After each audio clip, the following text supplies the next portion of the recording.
শাহরু রমাদানাল্লাযী উনজিলা ফীহিল কুরআন। কোরআন তার নিজেই নিজের ভাষায় বলে, আমি কোরআন রমজানুল মুবারক মাসে নাযিল হয়েছি।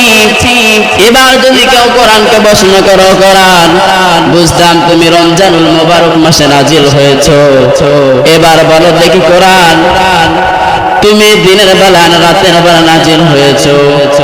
এই প্রশ্ন যদি কেউ কোরআনের কাছে করে, কোরআন তার নিজেই নিজের ভাষায় বলে, ইন্না আনজালনাহু ফী লাইলাতিল কদর।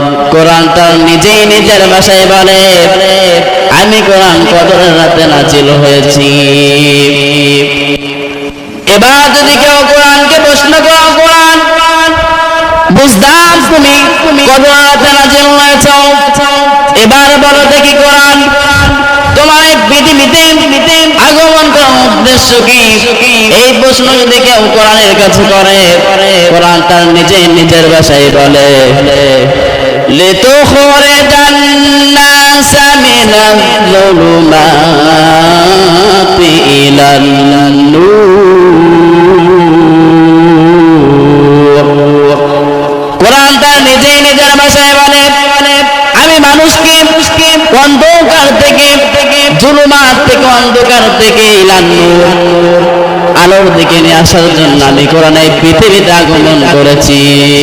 মানে জাহান্নাম থেকে জান্নাতের দিকে নেওয়ার জন্য আমি কোরআনকে অবতীর্ণ করা হয়েছে, এই জন্য আমি কোরআন এই পৃথিবীতে আগমন করেছি। এই কোরআন সাধারণ কোন গ্রন্থ না, সাধারণ কোন কিতাব না। আল্লাহ রাব্বুল আলামিন নিজেই বলতেছেন, আল্লাহ রাব্বুল আলামিন নিজেই বলেন, যালিকাল কিতাবু লা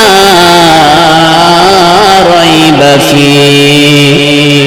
আল্লাহ রাব্বুল আলামিন বলেন, এই কোরআনের ভিতরে কোনো ভুলের কোনো অবকাশ নাই।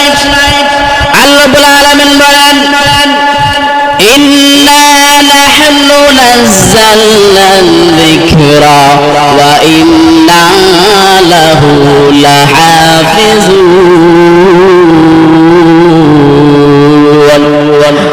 আল্লাহ রাব্বুল আলামিন বলেন, আমি আল্লাহ রাব্বুল আলামিন এই কোরআনকে অবতীর্ণ করেছি, এই কোরআনকে আমি আল্লাহ রাব্বুল আলামিন নিজেই হিফাজতের দায়িত্ব নিয়ে নিয়েছি। জোরে সরে বলেন না সুবহানাল্লাহ। এই কোরআন কোন সাধারণ কোন কিতাব না, এটা দুনিয়ার কোন কিতাব না। এই কোরআনুল কারীম আল্লাহ রাব্বুল আলামিন নিজেই নাযিল করেছে। এক খ্রিস্টান বৈজ্ঞানিক এই কোরআনের উপর রিসার্চ শুরু করল। কোরআনকে ভুল ধরার জন্য বড় পরিকল্পনা নিল, কোরআনকে ভুল ধরার জন্য বড় পরিকল্পনা নিল। কিন্তু সে দেখতে পেল এই কোরআনের ভিতর ভুল নাই, বরং তার নিজেই নিজের ভিতর ভুল রয়েছে সারা।